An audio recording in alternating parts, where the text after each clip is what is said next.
Semut peluru adalah spesies semut dengan sengatan paling menyakitkan dari serangga manapun. Alat-alat seperti kapak batu, pisau dari tulang binatang, bambu, dan juga tombak dari kayu galian yang sangat kuat dan berat.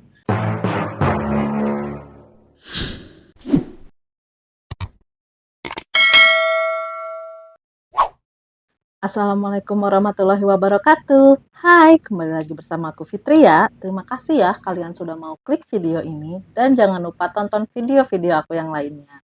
Kali ini aku akan membawakan cerita tentang suku-suku unik yang ada di dunia. Indonesia termasuk ada suku uniknya nggak ya? Dan langsung saja kita masuk ke dalam ceritanya. Cekidot!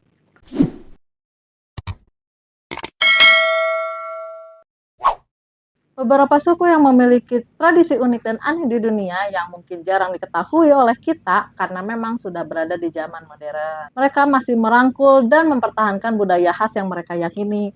Bahkan banyak dari suku-suku ini hidup di daerah terpencil dan enggan untuk bergabung dengan dunia yang lain. Mungkin inilah yang mereka lakukan untuk menjaga tradisi lama mereka dari kepunahan. Umumnya, suku yang memiliki tradisi unik dan aneh ini tersembunyi di sudut-sudut bumi yang paling dalam dan sangat terpencil. Mereka juga masih memakai alat berburu tradisional, kebiasaan, pakaian, sampai tradisinya yang masih tetap terjaga walau sudah ketinggalan zaman. Meski zaman sudah semakin maju, tak dipungkiri beberapa suku di dunia, bahkan di Indonesia juga masih memegang ajaran nenek moyangnya. Bahkan ada suku yang paling ditakuti di dunia karena ilmu magisnya. Masing-masing suku biasanya dipercaya memiliki tradisi dan adat yang terkadang lekat dengan ilmu sihirnya. Bahkan ada beberapa suku dikenal dengan tradisi yang sangat mengerikan. Inilah deretan suku yang paling ditakuti di dunia karena tradisi ritual dan ilmu magisnya. Cekidot! Kaum Agori adalah sebuah sekte biarawan yang memiliki kepercayaan bahwa rohani manusia akan lebih bercahaya jika memakan mayat manusia. Saat ini populasi suku Agori berjumlah 20 anggota, jauh menurun di mana populasi mereka sempat mencapai ratusan orang. Suku ini memakan daging manusia yang telah mati dan tidak pernah membunuh manusia yang masih hidup untuk dijadikan santapan. Mereka menggunakan tengkorak manusia sebagai mangkuk-mangkuk makanan dan minuman. Selain kebiasaan memakan sesamanya, suku Agori juga mempunyai kebiasaan atau gaya hidup yang menjadi ciri khas. Orang Agori tidak pernah memotong rambut dan membiarkannya tumbuh dengan panjang. Kepercayaan terhadap Dewa Siwa sebagai sosok yang paling sempurna dan berkuasa. Meski belum ada bukti medis, suku Agori mengklaim memiliki berbagai obat-obatan untuk seluruh penyakit, termasuk obat untuk sakit AIDS dan kanker. Obat-obatan yang dimaksud berasal dari minyak manusia yang dikumpulkan dari sisa pembakaran mayat. Masyarakat Agori hidup di tempat-tempat ekstrim mulai dari wilayah gurun yang panas sampai kawasan bersalju. Dalam hal berpakaian hanya ditutupi oleh lumuran abu mayat. Terkadang jadi nggak pakai baju, cuman pakai lumuran-lumuran abu mayat yang udah dibakar itu ada abunya langsung dipakein ke badan. Suku Agoris mempercayai bahwa berhubungan intim dengan mayat dapat memberikan kekuatan khusus dan sisa pembakaran orang mati yang tidak dimakan biasanya akan disimpan sebagai jimat. Suku Maasai adalah suku yang menggunakan sistem nomaden. Suku ini bertempat tinggal di antara Kenya dan Tanzania. Suku Mazai mewajibkan setiap penduduknya meminum darah dan terkenal dengan jampi-jampi yang mampu membuat seseorang melompat tinggi, berlari cepat, serta kepiawaan dalam bertempur. Mereka juga memiliki cara berpakaian yang unik. Kain sarung yang mayoritas berwarna merah selalu mereka kenakan dari bagian bahu hingga menutupi seluruh tubuh hingga kaki. Tidak lupa dilengkapi dengan aksesoris berupa beberapa kalung bermanik besar, gelang, ikat kepala, ikat kaki, dan tongkat. Tarian khas suku Maasai yang sering ditampilkan bagi para turis adalah tarian yang amat sederhana, yaitu melompat-lompat dengan kedua kaki secara bersamaan, lalu bertepuk tangan dan menyanyikan lagu dengan lantang. Suku Maasai tidak pernah tinggal di rumah yang sama seumur hidupnya. Oleh karena itu, mereka dapat disebut semi-nomaden, yaitu memiliki rumah namun hanya untuk sementara. Rumah yang didiami dibuat oleh para wanita dengan luas yang cukup sempit, yaitu hanya sekitar 2 kali 3 meter saja dan dibangun dekat dengan Taman Nasional di Afrika. Suku Maasai memiliki kebiasaan meminum darah dan berburu singa sebagai adat istiadat yang diturunkan dari nenek moyang. Darah yang diminum adalah darah hewan agar kekebalan tubuh mereka meningkat. Kemudian tradisi berburu singa dilakukan sebagai tanda bahwa seorang laki-laki sudah dewasa. Dari banyaknya tradisi suku yang unik, namun tidak ada yang cukup seperti praktik unik suku Mawe. Satere Mawe adalah suku yang tinggal di hutan Amazon, Brazil, yang memiliki ritus peralihan yang aneh dan menyakitkan yang harus dirasakan oleh semua anak laki-laki ini untuk diterima sebagai laki-laki dewasa. Suku Mawe percaya bahwa setiap anak laki-laki yang ingin menjadi pria dewasa harus mengalami rasa sakit terburuk yang ditawarkan di hutan. Bagaimana caranya? Mereka harus memasukkan lengan mereka ke dalam sarung tangan semut peluru dan merasakan sengatan Paraponera clavata atau semut pemburu itu. Semut peluru adalah spesies semut dengan sengatan paling menyakitkan dari serangga manapun. Sesuai dengan namanya, semut ini konon memiliki sengatan yang terasa seperti ditembak oleh peluru. Sengatan yang memberi peringkat 4 dari 4 pada indeks nyeri sengatan Sexsmith, skala yang dibuat oleh ahli entomologi atau Justin O. Sexsmith pada tahun 1980-an untuk mengkategorikan dan menilai rasa sakit relatif dari sengatan serangga yang berbeda.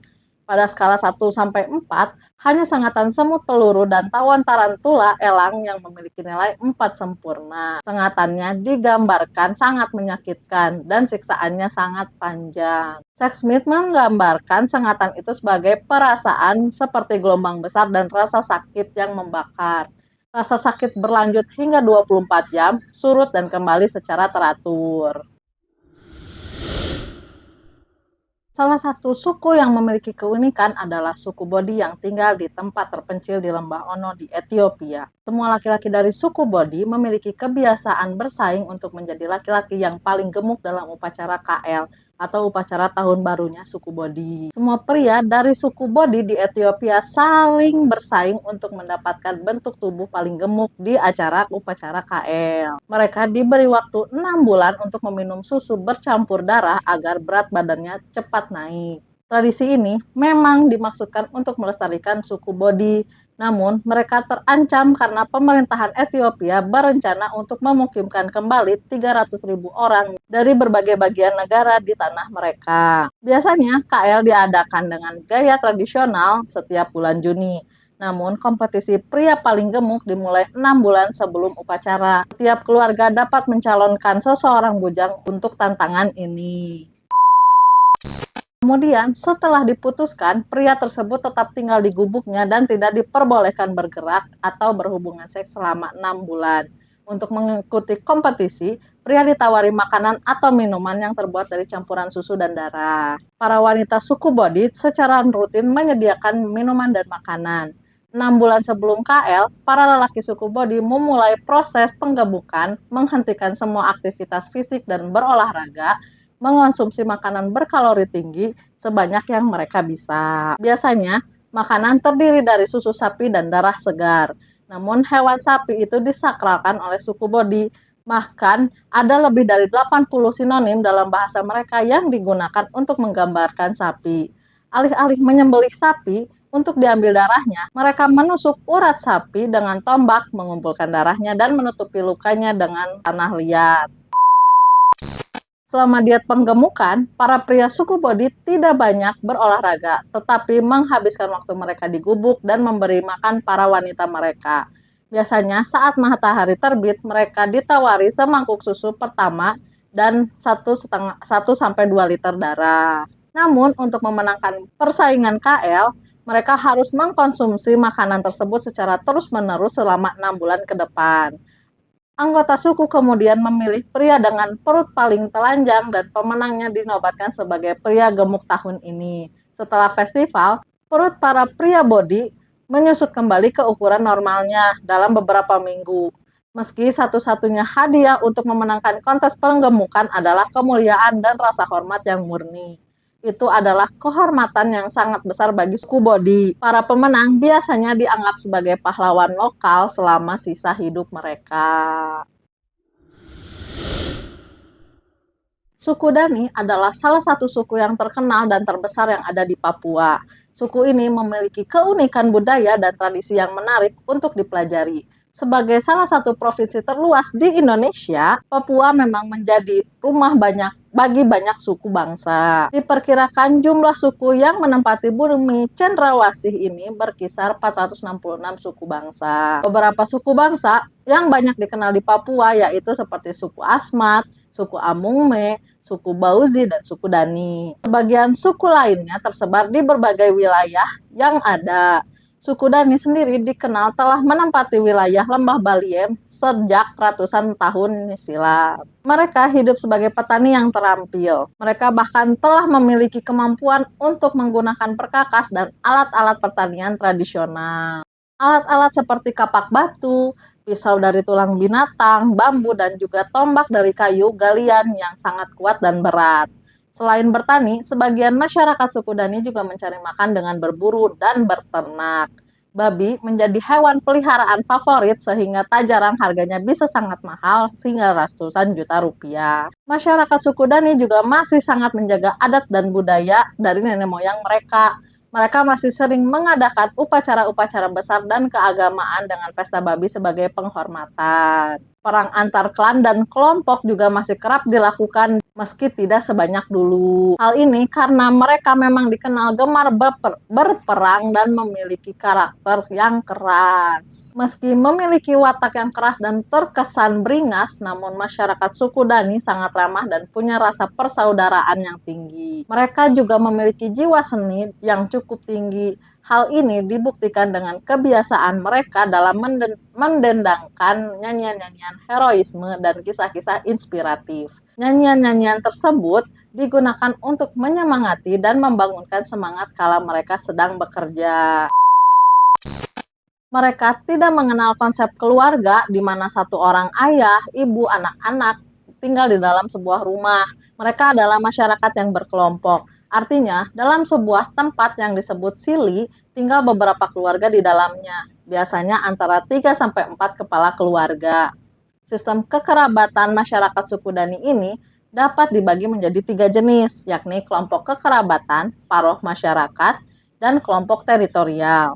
Kelompok kekerabatan yang terkecil adalah keluarga luas, yakni terdiri dari 3-4 keluarga inti bersama-sama menghuni tempat tinggal perumahan. Paroh masyarakat adalah struktur masyarakat yang merupakan gabungan beberapa klan kecil yang disebut ukul oak atau klan besar. Dan kelompok teritorial yakni gabungan kelompok keluarga luas dalam komplek perumahan atau UMA. Masyarakat suku Dani senantiasa hidup berdampingan dan saling tolong-menolong satu sama lain. Misalnya, dalam membuka area perkebunan, mengolah tanah hingga mendirikan rumah mereka selalu bergotong royong yang dipimpin oleh penata adat atau kepala suku. Suku Dani dikenal dengan rasa persaudaraan mereka yang tinggi satu sama lain. Salah satunya dapat dilihat dari tradisi potong jari yang dilakukan saat kehilangan salah satu anggota keluarga mereka. Bila suami, istri, ayah, ibu, anak, atau adik yang meninggal dunia, maka mereka tak hanya meratapi dengan menangis, melainkan mereka akan memotong salah satu jari mereka hingga putus. Proses memotong jari ini bisa dilakukan dengan berbagai cara, seperti memotong dengan pisau, kapak, atau parang. Ada juga yang menggigit ruas jarinya hingga putus atau mengikat jari tersebut dengan tali sehingga aliran darah terhenti dan ruas jari tersebut menjadi mati dan kemudian dipotong. Mereka percaya bahwa memotong jari tangan ini adalah simbol dari rasa sakit ditinggal anggota keluarga yang dicintainya. Selain itu juga sebagai doa untuk mencegah terulang kembali malapetaka yang telah merenggut nyawa dalam keluarga. Nantinya kesedihan akibat ditinggal baru akan sembuh jika jari yang terpotong tersebut sudah sembuh lukanya. Bagi suku Dani, jari dinilai sebagai simbol kerukunan, kesatuan, dan kekuatan dalam diri manusia maupun keluarga. Perbedaan bentuk dan ukuran masing-masing jari tangan ini melambangkan keluarga yang saling melengkapi satu sama lainnya.